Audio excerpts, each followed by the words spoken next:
بعض ہمارے اہل علماء کرام شیعہ کو پکا کافر کہتے ہیں اور بعض کافر کا بھائی کافر وافر شیعوں میں بیسیوں قسم کے لوگ ہیں, معتدل بھی ہیں. تو میں یہ کہتا ہوں کہ کسی مسلک کو کافر کہنے کے بجائے آپ یوں بولو کہ جس کا یہ عقیدہ ہے وہ کیا ہے, کافر ہے.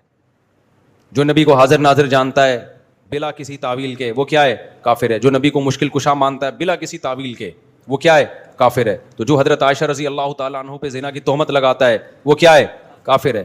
تو چاہے وہ سنی ہو, چاہے وہ شیعہ ہو, چاہے وہ بریلوی ہو, کیونکہ نام فرقوں کے لے کے اس میں ایک تو مبالغہ بہت ہو جاتا ہے. بعض دفعہ سارے وہ کر نہیں رہے ہوتے, ہم سب کو لپیٹ دیتے ہیں اور پھر فرقواریت اس سے بڑھتی ہے, نفرتیں پھیلتی ہیں. اپنے ملک کو پہلے بچاؤ, جو تو حالت ہو گئی ہماری, لڑ کے ایک دوسرے کو ویسے ہی پڑھ کے کوٹ دیا ہم لوگوں نے.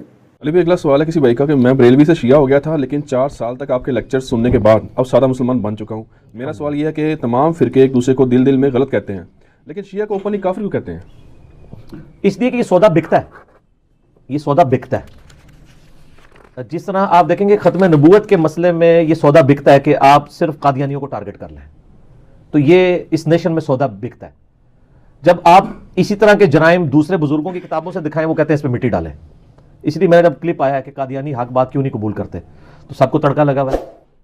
تڑکا یہ نہیں لگا ہوا کہ میں نے کوئی جھوٹا الزام لگایا. وہ کہتے ہیں یار آپ سے قادیانی پہ سوال ہوا تھا, آپ نے ہمارے بزرگوں کو بھی رگڑا ہے. بھائی اس لیے رگڑا ہے کہ اللہ کے بندو, میں ایک پڑھا لکھا بندہ ہوں, میں ایک مقدمہ کھڑا کر رہا ہوں. جب مقدمہ کھڑا ہوتا ہے پھر یہ نہیں ہوتا کہ اس مقدمے میں ایک خاص بندے کو آپ گلٹی ڈکلیئر کر دیتے ہیں اور دوسرے کو اسی لیول کے جرم کے اوپر چھوڑ دیتے ہیں کہ یہ میرا اپنا ہے.